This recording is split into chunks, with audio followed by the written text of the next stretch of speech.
حاتم طائی کا شمار عرب کے ان لوگوں میں ہوتا تھا جو اپنی سخاوت اور رحم دلی کی وجہ سے مشہور تھے۔ حاتم نہ صرف ایک بہادر اور دلیر انسان تھے بلکہ اپنی دولت اور وسائل کو غریبوں کی مدد کے لیے خرچ کرنا اپنا فرض سمجھتے تھے۔ ان کی سخاوت اور فراخ دلی کے قصے آج بھی دنیا بھر میں سنائے جاتے ہیں۔ یہ کہانی ان کے انہی اوصاف پر مبنی ہے جس میں ہمیں ان کے بے لوث خدمت کے جذبے اور انسانیت سے محبت کا اندازہ ہوتا ہے۔ حاتم طائی کا خاندان کافی مالدار تھا، لیکن حاتم نے اپنی دولت کو کبھی اپنی ذات کے لیے استعمال نہیں کیا۔ ان کے والد بھی ایک سخی انسان تھے اور حاتم نے یہ سیکھا کہ دولت کا صحیح مصرف صرف اپنی ذات پر خرچ کرنا نہیں بلکہ اسے دوسروں کی بھلائی کے لیے بھی استعمال کرنا چاہیے۔ یہی وجہ ہے کہ حاتم نے اپنی زندگی کا مقصد دوسروں کی مدد کو بنایا۔ ایک دن ایک مسافر قافلہ حاتم کے گاؤں میں آیا۔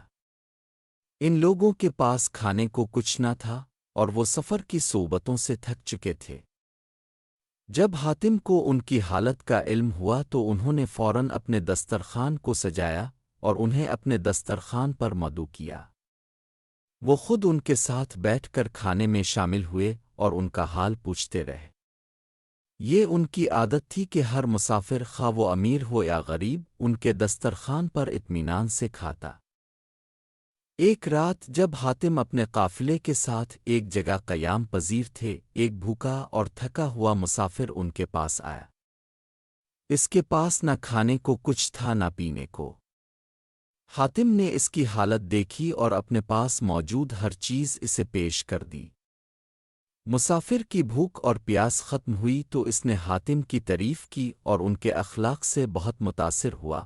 حاتم نے مسافر سے پوچھا، کیا آپ کے پاس کچھ اور ضروریات ہیں؟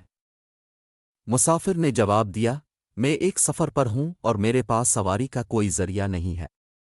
اگر آپ مجھے ایک اونٹ دے دیں تو میرا سفر آسان ہو جائے گا۔ حاتم نے مسکرا کر کہا، آپ میرے خیمے میں جا کر اپنا انتخاب کر سکتے ہیں۔ مسافر نے ایک خوبصورت اور تیز رفتار اونٹ منتخب کیا اور حاتم نے اسے خوشی خوشی دے دیا۔ ایک دن حاتم طائی کو معلوم ہوا کہ ایک قیدی کو سزا دی جا رہی ہے۔ وہ فوراً اس کے پاس گئے اور معلوم کیا کہ اس شخص کا جرم کیا تھا۔ قیدی نے بتایا کہ وہ بے قصور ہے، لیکن کوئی اس کی بات سننے کو تیار نہیں۔ حاتم کو اس کی بے گناہی پر یقین تھا اور انہوں نے اس کی رہائی کے لیے بھاری رقم ادا کی۔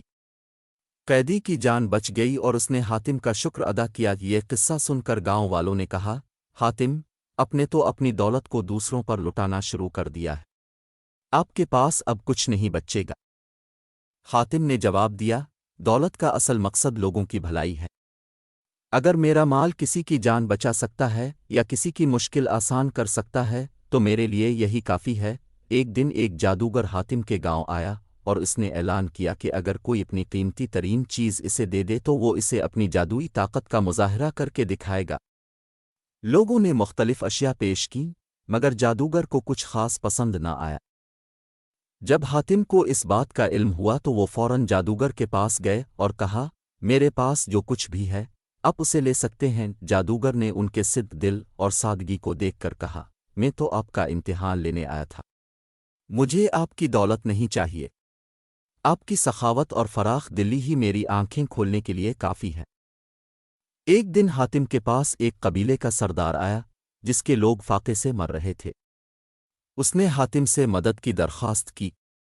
حاتم نے اپنی پوری جائیداد اس قبیلے کی بھوک مٹانے کے لیے عطا کر دی۔